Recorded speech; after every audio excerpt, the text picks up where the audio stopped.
This is a nice packed crowd. Welcome to the White House. Yeah, come on. Let's get excited about it. We're in the White House. Loving it. What'd you say, babe? It's exciting. It's okay to be excited. Hi, sweetie. I love you all, and I'm glad you are in this house. It's going to be great fun. But I am thrilled to welcome you all here to our in-performance at the White House workshop as we celebrate the life and achievements of a legendary American musician, Mr. Ray Charles.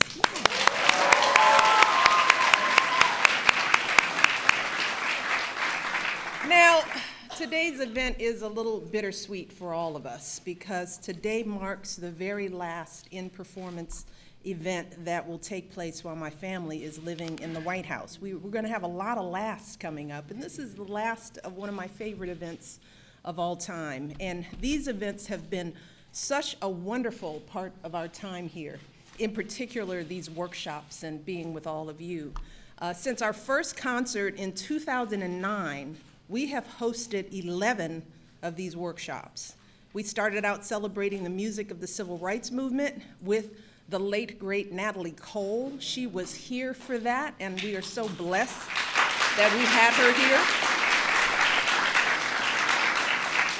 here. We went on to celebrate everything from Motown with Smokey Robinson, to country with Chris Christopherson, to Memphis Soul with Justin Timberlake. Yes, he was here, and he spent time with young people. So we have had such a tremendous set of artists and focuses on music. The best of all, we've been able to share this amazing cultural legacy with over 800 young people from around the country.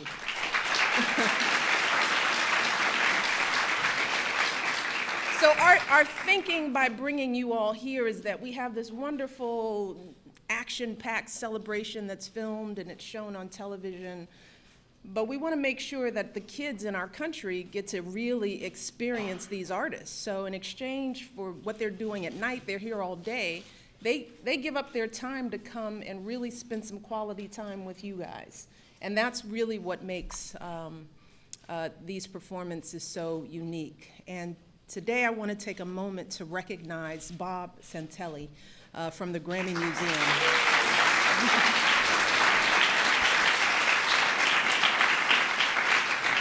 Because he has been here for every single one of these events, and none of these workshops would happen without Bob's passion and focus for bringing the arts to our young people. He's been a champion of this cause. He's been an outstanding partner over these years, never failing, always enthusiastic, here just making sure we get the right artists and these conversations are lively and engaged. And Bob, I just want to take a moment to thank you truly for your friendship and your support and for all that you do. And as we said backstage, we hope that the next administration will continue this tradition because it is a wonderful way to just reinforce our rich cultural heritage in the arts here at the White House. So thank you again, Bob.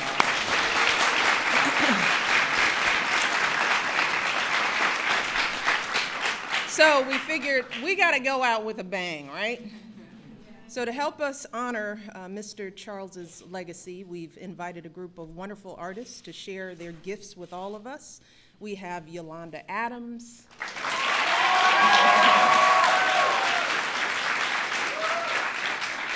Leon Bridges,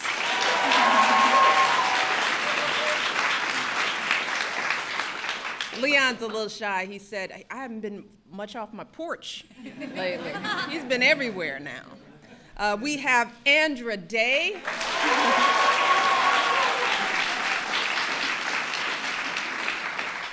Demi Lovato.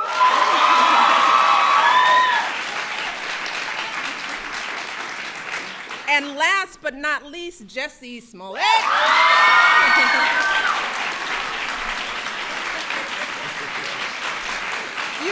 You don't want to miss out on this cuteness over here, so I'm sorry for those for blocking it. I'll be gone in a second. But finally, I want to give a special shout out to all of you, all of our amazing young people who come here from all across the country. I understand we have young people from California. We got some Ohio young people in the house. Come on, Ohio. You can whoop it up a little more. It's okay, it's okay. We got folks from Mississippi. We got a little Georgia in the house. And of course, we've got young people from right around the corner in Maryland who are here. Yay! Are you guys excited? Yeah. Well, me too. I'm really excited. We're celebrating an icon of American music, someone who's a longtime favorite in the Obama household and all across the country and, frankly, around the world. For over half a century, countless people have been grooving to Ray Charles' signature sound, that incredible blend of soul and gospel and everything in between. Now, Bob's going to tell you more about Ray Charles in a few minutes, so I'm not going to steal his thunder. But I do want to talk a little bit about where Mr. Charles and the folks on the stage started out, where they ended up, and the journey they took to get here. See, Ray Charles may have ended up as a cultural icon, a man who won 17 Grammy Awards, who performed for 7 presidents, and who was nicknamed the Genius. But before all that, he was just a kid from a struggling family in rural Florida, where he was blind by the age of 7, and he was an orphan by the age of 15. But Ray Charles loved music, and he was determined to pursue his passion. So he learned to read sheet music in Braille. He started arranging music for his high school band. He became a backup musician in a series of bands, and when he got his big break, he toured for 9 or 10 months every single year. He was always on the road, spending long days and long nights performing as much as he could. Because as Ray Charles put it, and these are his words, he said, if there's something I want to do, I won't be satisfied until I get it done. And make no mistake about it, that story of dedication and hard work, even in the face of all kinds of obstacles, that's the story of every single person on this stage. And it's one of the reasons why we wanted to have them here, one of the reasons why they wanted to share their stories with you, because they've seen that struggle. For example, Andra has been called a newcomer to soul music. But the truth is that she's been rehearsing and performing since she was 11 years old. So just think about it. This newcomer has been working on this craft since she was a baby. Yolanda Adams, her father passed away when she was young, so she had to help raise her 5 brothers and sisters with her mother. But she kept on singing in the church and choir on the weekends, and then she used her free time, whatever little she had, to record and travel to gigs. And today she's one of the biggest names in gospel. She's one of the phenomenal voices of our time. And she is a dear, dear friend, in addition to hosting radio and doing all kinds of other things. And then there's Leon, young Leon Bridges over there looking pretty sharp. trying to. As a kid, Leon was so shy, he's still a little shy, he couldn't have dreamed of singing in front of other people at all. Just 2 years ago, he was working as a dishwasher and playing to crowds of just 10 people, sometimes while still wearing his dishwashing apron. But he kept on rehearsing and practicing and taking advanced dance classes. He's a dancer and practicing his guitar, and soon folks started to realize that Leon had some talent. Started getting bigger crowds, and the record labels took notice. And eventually, as you may have seen last week, Leon made it to the Grammys, where his very first album was nominated for Best R&B Album of the Year.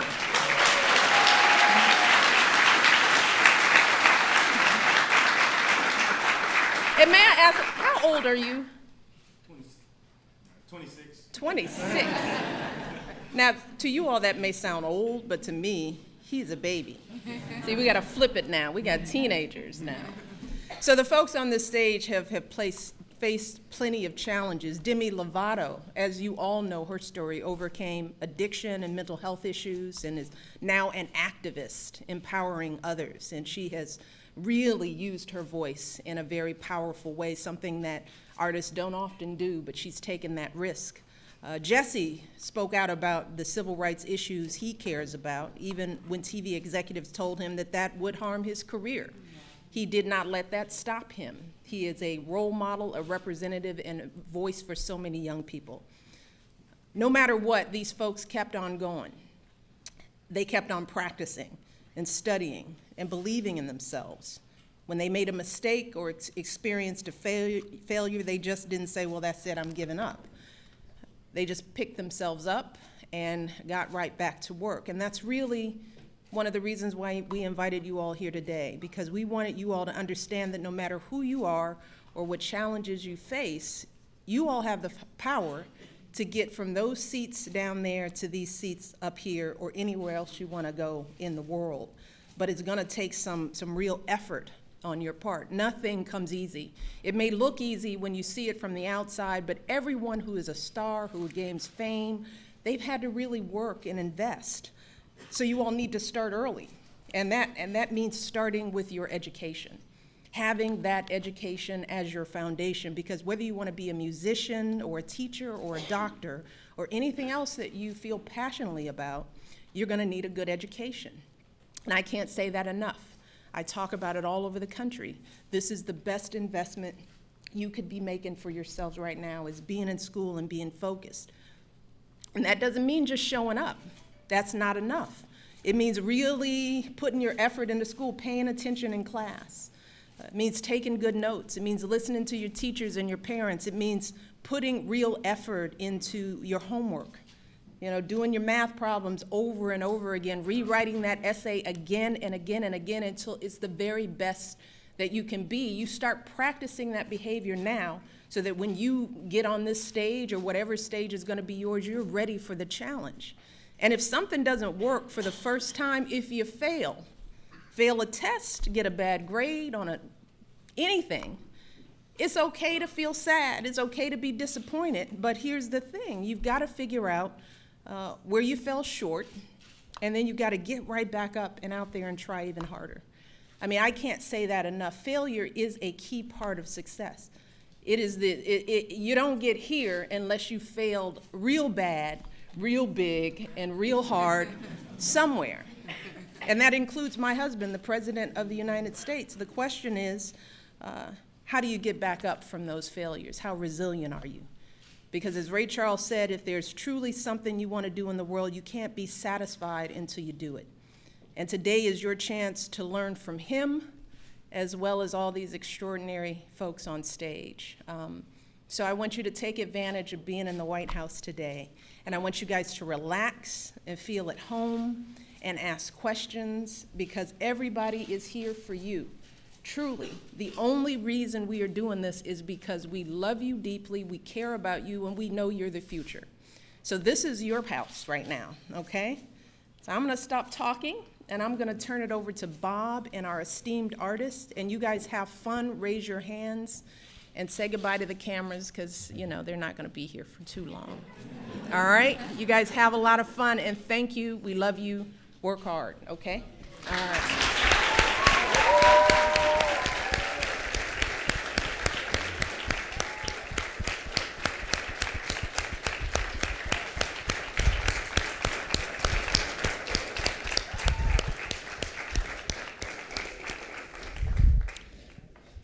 That's a hard act to follow, right? I'll try. But as the First Lady was saying about Ray Charles, the story of Ray Charles is a uniquely American one. It's something that all of us know, not necessarily from Ray Charles in particular, but sometimes from artists like this, perhaps people in your neighborhood who have gone and done something extraordinary despite handicaps or despite challenges. The most important thing about Ray Charles is that he lived the American dream. He created for himself an American dream. And what does that mean exactly? And what did he give us in return? Well, as the First Lady said, Ray Charles was born into poverty in Florida. By the time he was 7 or 8, he had gone blind. And back in those days, as we had discussed yesterday, this was a pretty big handicap to have. But what Ray Charles does, musically speaking, becomes an inspiration, not just for my guests up here on stage, but for so many American singers, performers, that the list is almost endless. If I were to ask some of the greatest artists today, starting with Beyonce or Justin Timberlake, you can almost rest assured that on their list of major influences would be Ray Charles. It would have to be. Why is that? Aside from his personal story, the music that he has given us and the boundaries that he has broken over the course of his long career is astonishing. We had talked yesterday in our classroom discussions. We said that there are so many different American music forms, from the sacred side of gospel all the way over to the secular side of blues and everything in between, whether it's rock and roll or soul or rhythm and blues or country music. And many artists that come through the American music tradition are often categorized into one of those. You're a pop singer, you're a blues singer, you're a gospel singer, except when it came to Ray Charles. Because when Ray Charles stepped up to his piano or up to a microphone, he became America, just simply America, because he embraced every single one of those music forms. He wasn't just one. In fact, there are a lot of music historians who say that he invented a couple of them as well. He didn't like to think that because he saw music the way it truly is, which is really an evolution. No music form is invented or born just like that. It happens over the course of time. It takes lots of artists to contribute. But sometimes it's a lot easier to say this particular artist or this particular song. That's when it happened. And for Ray Charles, of course, as you know from yesterday, what I'd say in 1958, 1959, that song comes out and everyone says it's a new kind of music. Ray Charles created it called soul music. Well, I don't know whether he created it, but I can tell you this. He certainly brought it to the forefront. And that song, and Ray Charles stepping out, gave rise to a whole new music form in America in the 1960s we called soul music. But if you were to ask Ray if he were here today, he'd say, you know what? All I did with soul music was what every other African-American artist was doing, either in church or in the nightclubs, which was sing with my heart, sing with emotional intensity, capture the essence of what my message is. And that is the great soul music. That is the great American vocal tradition. But put that aside for a second. Talk about country music. As we said yesterday, lots of people always thought, particularly in the years before World War II, that the only people who listened to country music were white people because a vast majority of the musicians and artists were white. But if you were to ask Ray Charles what one of his favorite music forms were, he'd say country music. And to prove it, he creates a record in the early 1960s that many people said, it's going to ruin your career. No one would buy it. Black people don't sing country music. And he proved them all wrong. And that record, when that came out, and the succeeding records that he did, and the popularity that he brought, opened up this concept that there are no racial boundaries or economic boundaries or geographic boundaries when it comes to American music. We embrace it all. And anyone can sing any of these forms, no matter who you are or where you come from. That's one of the gifts that Ray Charles gave us. But he gave us rock and roll too, because he's in the Rock and Roll Hall of Fame, and he sang with a rock and roll intensity when he wanted to. He certainly could sing gospel music. He certainly sang country, as we just said. He was known as an R&B artist, but there are a lot of people which also would put him in the jazz category because he could do that as well. Wow, what an artist. And then when it comes time to summarize the American experience, we all know the song, America the Beautiful. We all learned it in school. You guys all know this song. A lot of artists have sung that song. But we know from yesterday, from our class, that when Ray Charles sang that song, all of a sudden that song, forget country, blues, gospel, soul, forget all of that, and just focus in on the beauty of that song and the performance that Ray Charles gave us. One of the greatest vocal performances of that song or any patriotic song in the history of our country. America the Beautiful.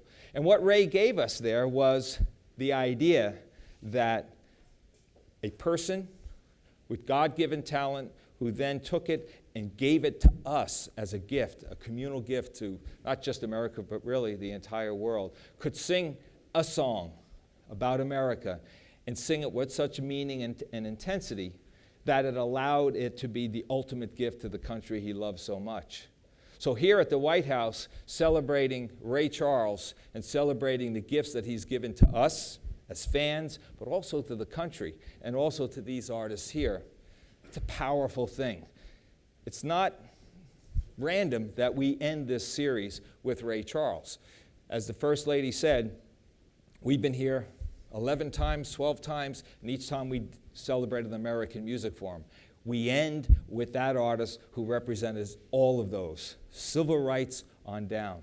What a man, what an artist, what a catalog of music, and what a source of inspiration he's given all of us.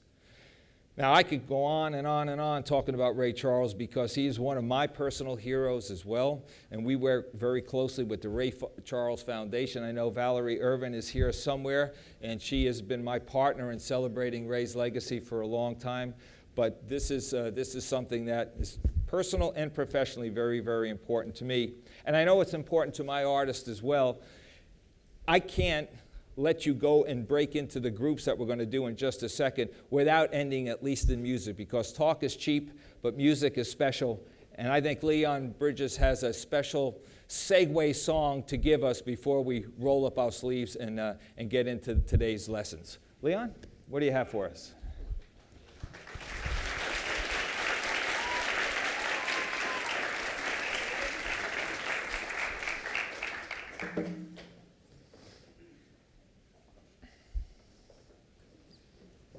How y'all doing?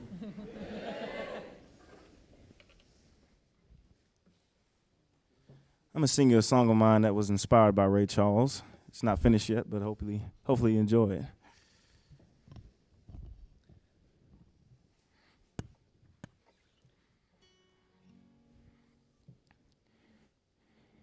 Ain't got no riches, ain't got no money that runs along, but I have a love that's tall. Honey, I'm late to all of my functions, but I'll be by the telephone whenever you call. Baby, my bridge ain't hard crossing. My door is so wide open. Ain't got no short mind, no fancy education, but I know everything about you. You may not be everywhere I go, but you stay on my mind wherever I go. Ain't got no riches, ain't got no money that runs along, but I have a love that's tall. Thank you. Woo! Yeah. Woo! All right, thank you. You bet. Woo. Leon Bridges. All right. So let's call up let's have Jussie's group. Who's speaking from Jussie's group? Come on up. Tell us who you are. All right. There's your microphone. Hello, my name is is Devin Woodfine, and I represent the black group, and we were able to talk to Mr. Jussie. And basically what he was telling is no matter what you do, you should always remain humble, and you should never get complacent in where you're at now. You should always continue to strive more and try to better yourself and improve. And that's what we learned in the Jussie group. All right. Come through!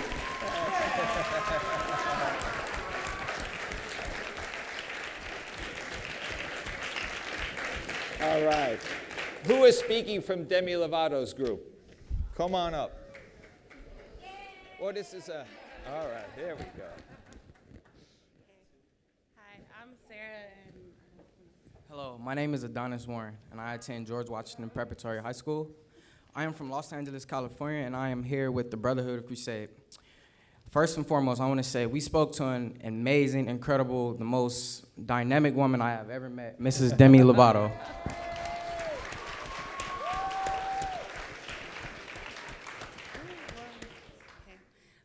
Speaking to her was very emotional, for me at least.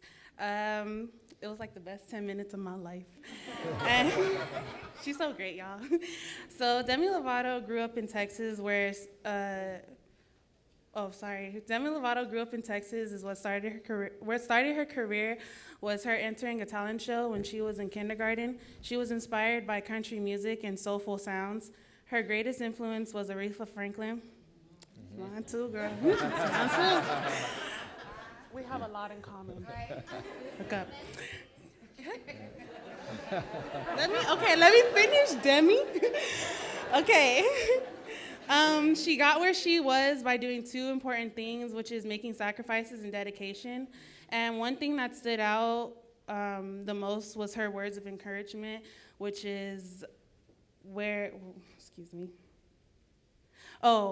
if you work hard, you will achieve, which is something that everybody should go by. So thank you, Demi, and all the other artists. You guys are so great.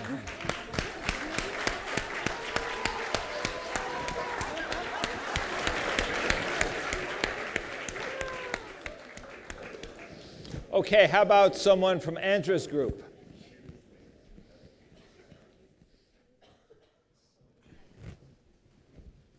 Hello, my name is Jared Andrews from the Otis Redding Foundation, and we spoke with Andrea Day.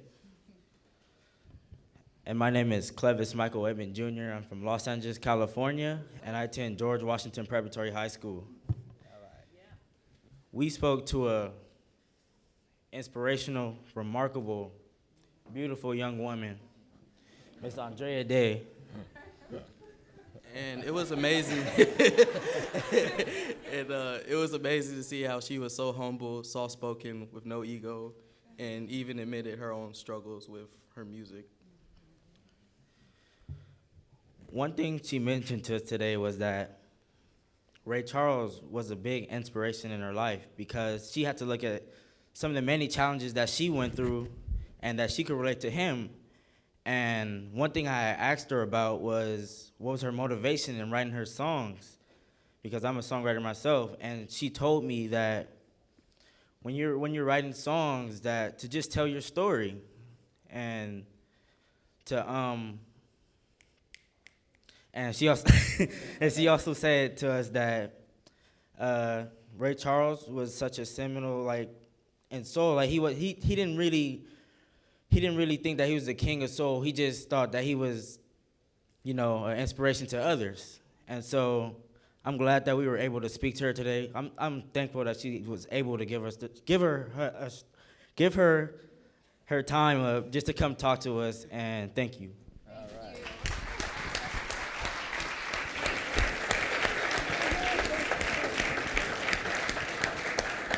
Good job, guys. How about someone from Yolanda's group? Okay, come on up. We got a small village coming up here.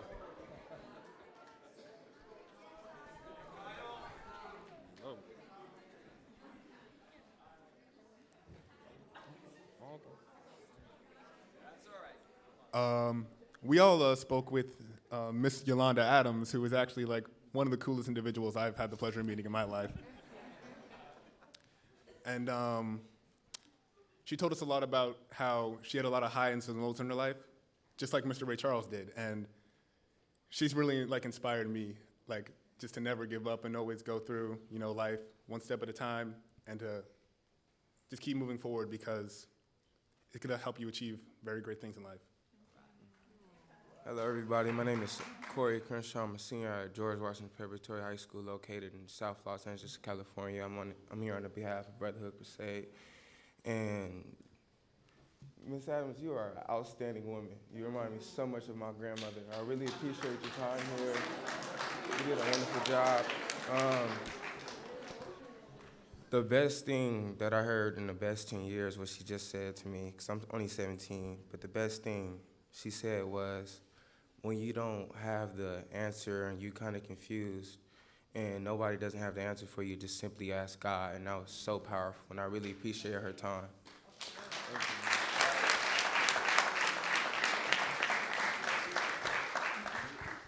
Thank you. Hello, I'm Alexis Godinez from Stockton, Fremont Elementary School. And I met Mrs. Adams for the first time. I really never heard her, ever. What?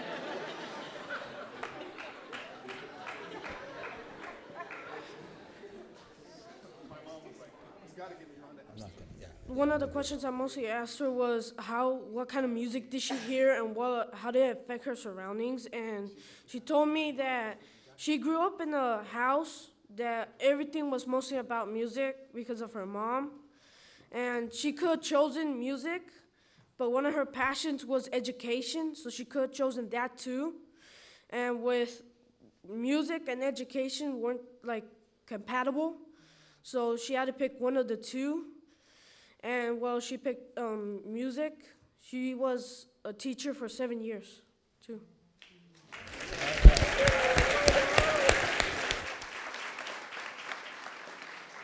Thank you.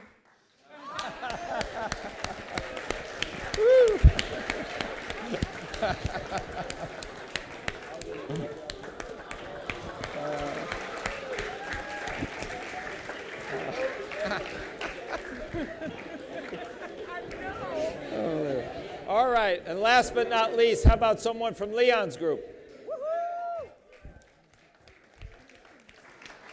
Good afternoon, everyone. My name is Enid Mitchell. I'm part of Brotherhood Crusade, and we're located in South Los Angeles. And we have Leon Bridges, and I'm honored to meet you. Leon Bridges is a shy person, but he's very motivated. And he told me how he overcome his fear is that open mic, what I'm doing right now. But I'm not shy. I just say that. And he expressed his feelings through music. Like his audience is mostly, he told me it was white.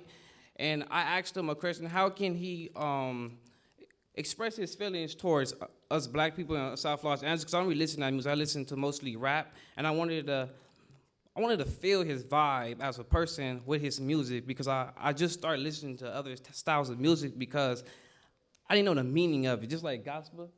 I just started listening to gospel music, and it really is motivating. It helps people understand God, and I'm happy to be here today.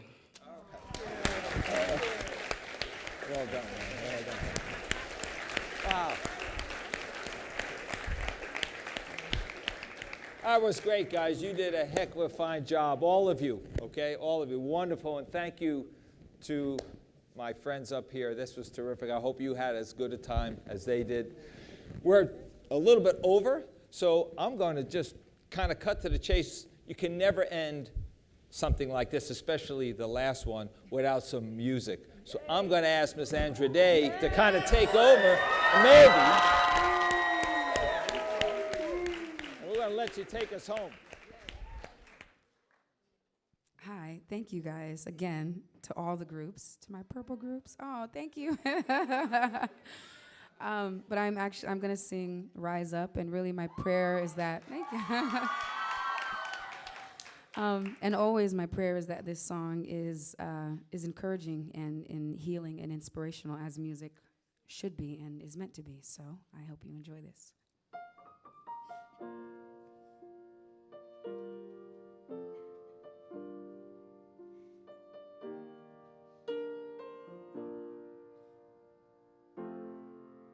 Oh.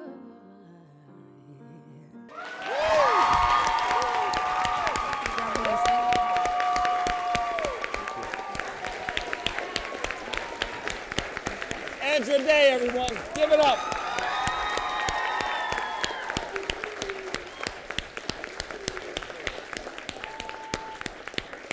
Thank you, Andra.